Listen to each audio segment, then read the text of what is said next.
chegamos à parte 5 da cena 5 e teremos nesta parte a seção Poupar consistentemente, Investimento em ativos, Formação de patrimônio, Aprender é a nossa melhor habilidade e as sessões Praticando e o que você aprendeu nesta cena.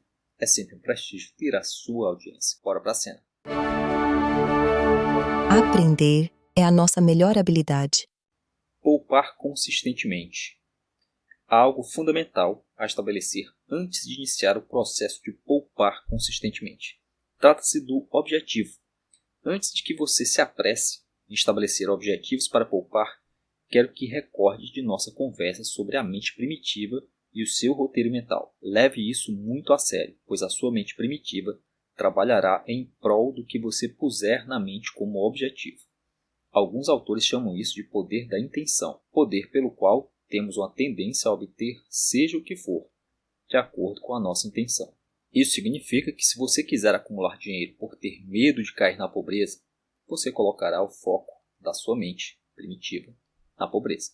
E isso será potencializado pelo medo.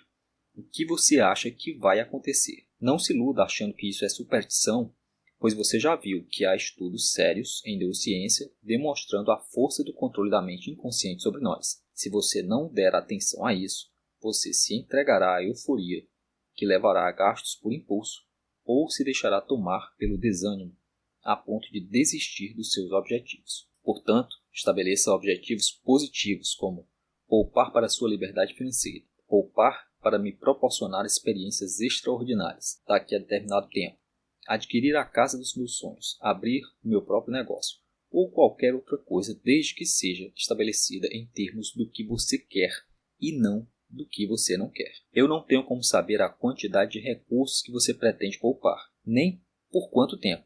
Por isso, só posso mostrar diretrizes que você deve adaptar à sua situação. Para isso, elaborei uma tabela com percentuais que eu mesmo usei e ainda uso, com alguns ajustes que você também fará à medida que seus ativos aumentarem. Essa tabela estará em cena posterior com detalhes. Nessa tabela, sugiro um percentual de 48% para despesas de curto prazo. Isso significa que o seu nível de despesas de curto prazo devem representar menos da metade das suas rendas juntas. Por isso, também eu recomendei que você obtivesse 3 fontes de renda e adotasse a simplificação do estilo de vida. Do restante, 8% você deverá reservar para acumular, podendo ser guardado em CDB, em um título público ou mesmo na poupança. O que importa é que tenha baixo risco e alta liquidez. A poupança não tem sido tão atraente como era nos anos em que seu rendimento era a inflação somada a 0,5% ao mês. E por muitos anos a maneira mais acessível de guardar dinheiro em banco para a maioria das pessoas foi a poupança. No entanto, hoje é muito fácil aplicar o seu dinheiro em CDB e em títulos públicos.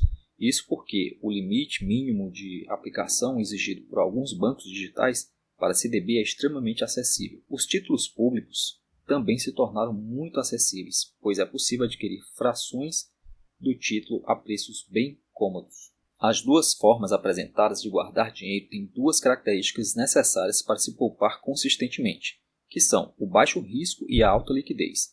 Ainda assim, é preciso prestar atenção aos detalhes do produto, seja ele adquirido em um banco ou em uma corretora. A CDB, por exemplo, que promete mais de 200% CDI, desde que o dinheiro fique depositado por 6 meses. Os títulos públicos, por seu turno, podem sofrer marcação a mercado, assim como alguns títulos bancários e títulos privados. Para que você não pare de ler, porque sua curiosidade exige saber o que é marcação a mercado, farei uma breve ilustração. Suponha que você adquiriu um título público com data de vencimento para daqui a 5 anos. Suponha também que a taxa de juros prometida pelo seu título seja de 12% ao ano.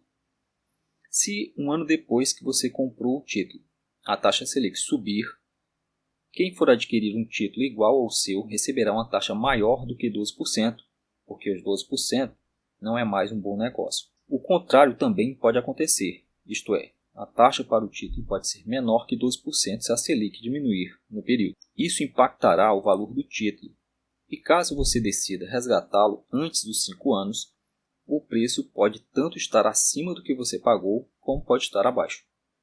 Por outro lado, Se você carregar o título até o vencimento, receberá o seu dinheiro de volta com os juros acertados no momento em que comprou.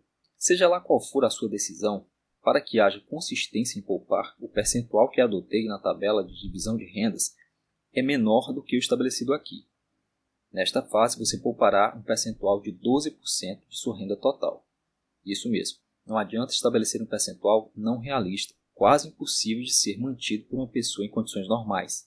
Percentuais maiores poderiam depender de uma coisa que chamo de externalização de custos egoísta, aquela em que uma pessoa se apoia na renda de outra para minimizar suas próprias despesas. Ainda há 40% da sua renda a dividir nesta fase. Uma ação necessária à prosperidade que conduz à liberdade financeira é a instrução. Você adquiriu este livro, portanto, imagino que tem o hábito de investir em instrução. Investir em instrução é investir em si, sendo o mais seguro dos investimentos. Um investimento de que você decide tirar os lucros que podem ser gerados indefinidamente. Sendo assim, nessa fase, construa o hábito de investir 10% de sua renda em instrução, especialmente instrução financeira, como a que você fez comprando este livro. Você pode participar de cursos, de seminários, de palestras, adquirir revistas especializadas, entre outros produtos que melhorarão a sua habilidade financeira e de fazer negócios. Esse percentual também é diferente do que está na tabela, pois aqui ele foi adaptado para quem está na fase de poupar. Os próximos 10% você deve doar para uma causa que considere justa e que beneficie o próximo de alguma maneira. Assim, a sua prosperidade se dará marcada pela abundância desde o início. A retenção é desejada pelo ego, mas se você vence o ego, fará coisas muito mais incríveis. A última, 10ª parte, deverá ser usada para o seu usufruto. Gaste essa parcela como uma recompensa pela sua disciplina e pelo seu comprometimento. Usufruir servirá como um impulso para que você continue sua jornada rumo à prosperidade, pois fará você enxergar com mais clareza que a felicidade é vivida ao longo do caminho e não em um suposto lugar de chegada. Investimento em ativos. O passo seguinte à poupança é o investimento. E a primeira coisa que você deve aprender aqui é diferenciar ativo de passivo. Sem esse entendimento, o seu esforço de poupança pode ser inútil. Isso porque, ao adquirir passivos acreditando que são ativos, você pode retornar à armadilha de criar dívidas e aumentar despesas a ponto de desequilibrar suas finanças, que poderia facilmente apertar as algemas do débito em seus pulsos. Em contabilidade, consideram-se ativos o conjunto de bens e direitos, assim como qualquer recurso controlado por uma empresa. Em contrapartida, os passivos são todas as obrigações que a empresa precisa cumprir. Dessa forma, para uma empresa, um automóvel pode ser um ativo, enquanto o imposto sobre a propriedade de veículos automotores seria uma obrigação, portanto, um passivo. Você não precisará memorizar essa definição técnica para fazer investimentos em ativos.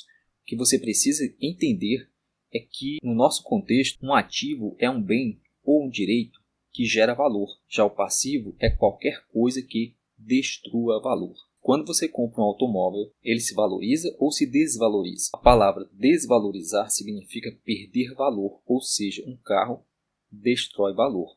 Por isso, ele ficará na sua lista de passivos. Então, isso significa que você não deve ter um automóvel? Claro que você pode ter um automóvel, desde que você tenha consciência de que esse bem não é um ativo, mas sim um passivo. Ele tira valor dele mesmo, enquanto bem, pela desvalorização de você por meio de impostos e manutenção. Já um terreno para revenda, em geral, se valoriza ou se desvaloriza. Valorizar significa aumentar o seu valor, ou seja, o terreno, em cenários normais, gera valor. O mesmo vale para um apartamento que sirva como gerador de renda pelo seu aluguel, além da valorização. Para que você exercite essa distinção, faça uma tabela com 2 colunas. No topo da primeira coluna, escreva ativos. No topo da segunda coluna, escreva passivos. Liste seus ativos e passivos nas respectivas colunas. Observe que o mesmo objeto pode ser ativo ou passivo, dependendo do uso. Para ilustrar, vamos imaginar que você tenha 2 motocicletas. Uma delas é para uso pessoal e a outra você aluga para o entregador. A motocicleta para uso pessoal é um passivo, enquanto a que está alugada é um ativo. A manutenção da primeira é despesa, enquanto a manutenção da segunda é um custo. A desvalorização da primeira apenas destrói valor, já a segunda é prevista como custo que está incluído no valor do aluguel. Por isso, não caia nas tentações que mais derrubam os desavisados: financiamento da casa própria e financiamento de veículo próprio. A maioria das pessoas acredita que a casa própria é um ativo, quando é claramente um passivo, pois mesmo que haja valorização, ela produz despesas, além de que juros e taxas de financiamento costumam corroer boa parte da valorização. O financiamento de automóvel é um pouco pior, pois os juros são mais altos e a desvalorização é mais veloz do que a própria máquina. Entenda que você não está proibido de adquirir esses bens, pois não faria sentido prosperar para não ter o que você considera importante para o seu bem-estar, mas é fundamental construir um portfólio de ativos geradores de renda. A renda gerada pelo conjunto de ativos deve se tornar maior do que o seu nível de despesa, liberando você da obrigação de trocar seu tempo por dinheiro. Assim, você deve concentrar seus esforços em acumular ativos, evitando adquirir passivos, que serão como ter o freio de mão puxado do carro da sua prosperidade. Formação de patrimônio. Há itens de um patrimônio que se tornam passivos, gerando despesas crescentes, e isso é a fonte de muita ruína financeira. Nesse sentido, muita gente boa faz muito dinheiro em um período da vida e se dedica a adquirir passivos na formação do seu patrimônio. Esses passivos consomem uma parte cada vez maior da renda, seja ela passiva ou ativa, podendo chegar ao ponto de que seja preciso se desfazer de um bem porque não tem mais como arcar com suas despesas. As despesas para manter uma casa de praia, por exemplo, vão desde a limpeza até a troca ou conserto regular de equipamentos elétricos e eletrônicos. Lembre-se de que certos equipamentos, como refrigeradores e televisores, sofrem bastante com a maresia, além da própria estrutura do imóvel. Muita gente não sabe, mas a maresia pode ocasionar rachaduras no concreto, manchas e até o desprendimento de pedaços das paredes do imóvel. Isso, somado à necessidade quase imprescindível de ter um caseiro para cuidar e vigiar a casa, torna uma casa de praia um passivo em seu patrimônio. Uma chácara no campo também pode ser o sonho de muita gente, mas da mesma forma que a casa de praia, uma chácara requer cuidados que podem tornar suas despesas um peso morto em seu patrimônio. Os proprietários desse tipo de imóvel, para reduzir os riscos de invasão e de furtos, recorrem a caseiros, que recebem um salário para morar no imóvel e zelar por ele. Ter um caseiro, não importa se é casa de campo ou de praia, estabelece uma relação de emprego. E o melhor é formalizar essa relação, o que torna mais cara essa despesa por um lado, mas protege ambas as partes de prejuízos maiores. É importante que fique claro que não estou afirmando que seja ruim ter esses tipos de imóveis em seu patrimônio. Estou ressaltando que, dependendo da renda gerada pelos seus ativos, esses imóveis podem ser verdadeiros sumidouros de dinheiro. Mas eu sempre posso vender quando se valorizarem. Você pode pensar: comece a reparar na quantidade de imóveis desse tipo que estão à venda e por quanto tempo eles costumam ficar à venda. Eu mesmo já vi imóveis passarem mais de 10 anos vazios à venda, sem que nenhum interessado com uma proposta razoável aparecesse. E nem estou me referindo a imóveis de praia ou de campo. São casas e apartamentos em cidades grandes. O proprietário do imóvel deve se consolar com o fato de que seu imóvel está se valorizando, mesmo que ele não o venda naquele momento. Mas, na verdade, salvo raríssimas exceções, seu imóvel só será vendido abaixo do preço de mercado. Mesmo para imóveis comprados na planta, a valorização pode não ter um retorno real satisfatório. No Brasil, a valorização de um imóvel adquirido na planta pode variar entre 20% e 50% de acordo com empresas do ramo. Considerando o prazo de construção, que também varia entre 18 e 36 meses, estamos falando de uma valorização média em torno de 16% ao ano, no melhor caso, que seria vender imediatamente após a entrega. É claro que não são poucos os iluminados que entram nesse negócio, dominados pela expectativa de um retorno alto e se decepcionam, passando vários meses e até anos com seu imóvel fechado, gerando nada mais do que despesas de condomínio, manutenção e impostos. E ter um valor da magnitude de um imóvel, digamos, de R$1 milhão, simplesmente parado, sem gerar R$1 de renda ao seu proprietário, não deveria ser uma situação psicologicamente confortável. A simples valorização desse imóvel talvez não seja suficiente para cobrir suas despesas com manutenção e impostos. No entanto, como já disse, o imóvel pode representar um ativo dentro do seu patrimônio, desde que ele gere receita superior às despesas ligadas a ele. Essa receita pode ser de aluguéis ou de arrendamento. Ainda assim, lembro mais uma vez que a aquisição deve ser sempre abaixo do preço de mercado, ainda que você não pretenda vender o imóvel pouco tempo depois. A compra por um valor abaixo do valor de mercado mitigará os seus riscos, que serão considerados maiores do que os riscos de investimento em renda fixa. Discuti mais longamente sobre imóveis porque, para muitas pessoas, estes constituem a única maneira de formação do patrimônio ao lado de veículos automotores. Mas há muitas outras formas de construir patrimônio, porque patrimônio nada mais é do que o conjunto de bens com valor financeiro que pertence a uma pessoa. Sendo assim, as ações de uma empresa, os títulos públicos, os certificados de depósito bancário, as cotas de fundos imobiliários, as debêntures, letras de crédito, entre outros, constituem o patrimônio de uma pessoa que as tem adquirido e mantido em sua carteira de investimentos. Além destes, há os direitos autorais de livros, como este que você está lendo, músicas, patentes de invenções, programas de computador. Não estou dizendo para se tornar profissional em música, em escrita, dedicar-se a invenções ou migrar para o desenvolvimento de programas de computador.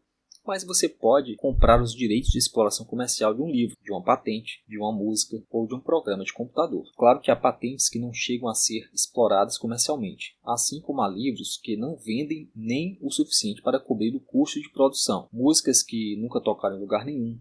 Ou seja, são itens possíveis de compor seu patrimônio, mas que requerem muito conhecimento na hora de adquirir para que seja realmente algo que gere valor. A formação de patrimônio, portanto, não se limita a imóveis e veículos. Na verdade, dependendo da configuração que se dê a esses bens, estes podem figurar no seu quadro de passivos, como já discutimos. Por outro lado, não é porque um imóvel ou um veículo figura no seu quadro de passivos que ele deixa de fazer parte do seu patrimônio. Muita gente confunde o patrimônio com as figuras do ativo e do passivo. O importante é que os itens que compuserem o seu patrimônio não sejam sumidouros de renda, em vez de produtores de renda. Também não estou dizendo que todos os itens em um patrimônio devem gerar renda, mas aumentar o patrimônio somente com sumidouros de renda é uma das maneiras mais eficazes de tomar prejuízo ou ficar no sufoco.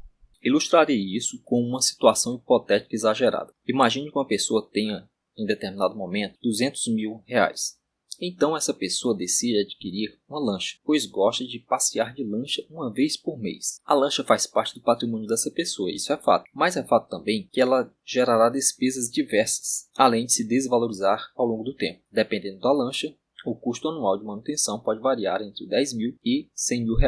Novamente, não há nada de errado em adquirir esses bens ativos gerando renda para cobrir as despesas geradas pelo item passivo. Portanto, multiplique com sabedoria o seu patrimônio, de modo que ele esteja bem alicerçado, podendo suportar eventuais terremotos sem sofrer danos irreparáveis, pois as crises financeiras sempre virão e a solidez do seu patrimônio será o seu melhor abrigo. Aprender é a nossa melhor habilidade. De todos os itens do seu patrimônio, existe um que ninguém pode roubar: destruir ou anular. Esse item estará sempre no seu quadro de ativos, mesmo quando você não perceber, ele estará gerando algum retorno indireto. Trata-se de tudo o que você aprendeu, e não há nada, absolutamente nada, que você tenha aprendido que não gerou algum retorno positivo de forma direta ou indireta. Não existe conhecimento inútil, ainda que muita gente diga que a maior parte do que se aprendeu na escola não se tenha usado para nada. Quem diz isso, naturalmente, não pensou muito bem sobre a questão. Porque se alguém aprendeu determinada coisa, na pior hipótese, houve uma expansão em seu cérebro que contribuiu para que essa pessoa aprendesse outras coisas com mais facilidade. É comum ver, por exemplo, pessoas questionarem a razão para aprenderem a somar, a multiplicar, a subtrair, a dividir, quando há máquinas de calcular que fazem essa tarefa com precisão. Elas não sabem, e ninguém as informa, que aprender a efetuar cálculos não é para efetuar cálculos no cotidiano, mas serve, entre outras coisas, para treinar o cérebro a raciocinar numericamente, aumentando a velocidade e a qualidade da tomada de decisão. Você pode concordar que há aprendizados que servem de acesso a uma infinidade de outros aprendizados. Ler é um desses aprendizados. Por meio da leitura, podemos aprender literatura, cinema, filosofia, matemática, economia, finanças, história, biologia. A matemática, por seu turno, dá acesso a aprendizados na química, na física, na economia, nas finanças, na estatística. Por isso, leitura e matemática são aprendizagens básicas, pois essas duas são responsáveis por uma miríade de outras aprendizagens, não só viabilizando essas aprendizagens, mas também facilitando e potencializando tais aprendizagens. E há uma habilidade que é a mãe de todas as aprendizagens. Digo habilidade porque não é uma simples disciplina ou uma área de conhecimento. É uma habilidade com a qual nascemos e ao longo da vida a potencializamos em diferentes níveis para diferentes pessoas. Essa é a habilidade de aprender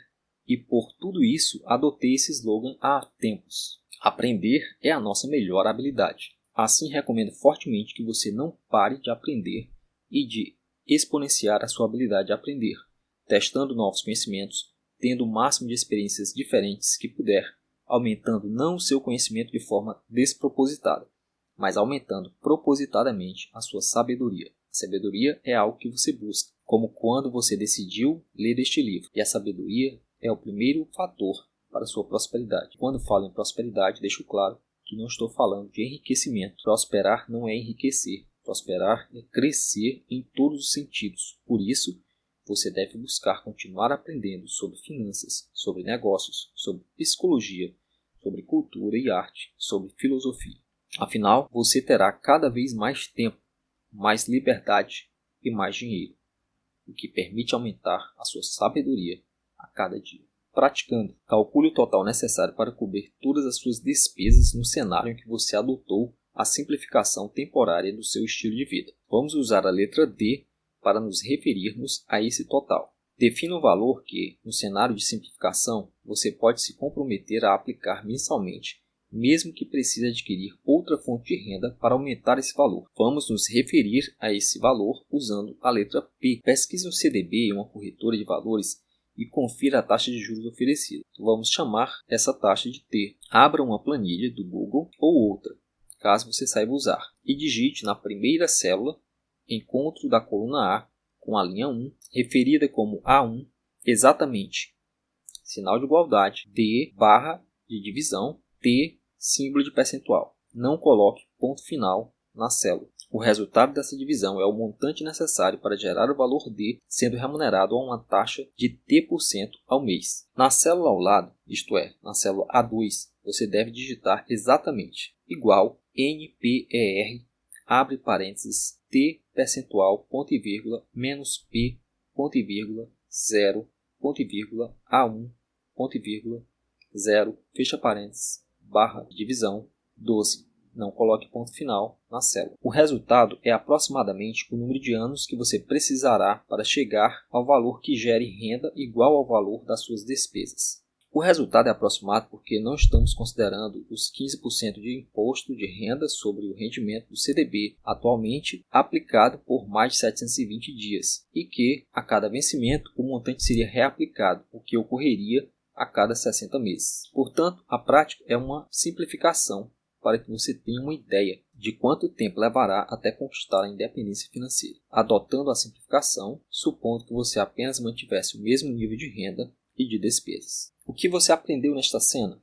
Ao longo desta cena, discutimos a simplificação como estratégia de aumento de velocidade na direção da sua liberdade financeira. Isto é, quanto mais leve você estiver, mais rápido você pode ir. Isso não tem nada a ver com escassez, mas com a consciência de que é impossível prosperar consumindo mais do que se produz. Por isso, a simplificação sempre será adaptada nos momentos em que você mudar de nível, porque só faz sentido prosperar se você puder melhorar seu estilo de vida, tendo a condição de viver mais experiências que enriqueçam a sua vida. Depois de despertarmos a sua consciência para não viver de alavancagem e se perdendo em dívidas de consumo, você também viu a importância da geração de renda no caminho da liberdade financeira. Você aprendeu que deve manter ativas, no mínimo, 3 fontes de renda, idealmente sendo 2 fontes de renda passiva. No entanto, no início, você pode ter 2 fontes de renda ativa, desde que você tenha tempo para continuar aprendendo e prosperando. Você também viu que há muitas possibilidades de geração de renda passiva, cada vez mais acessíveis e de fácil implementação. Mesmo as que, em primeiro momento, pareçam mais complicadas, são totalmente factíveis. A renda gerada por essas fontes devem atender suas despesas e servirem para alimentar a sua poupança. Enfatizo que a poupança deve ser vista como uma aposta em você no futuro, enquanto você abdica de alguns desejos do presente. Atende ao que é necessário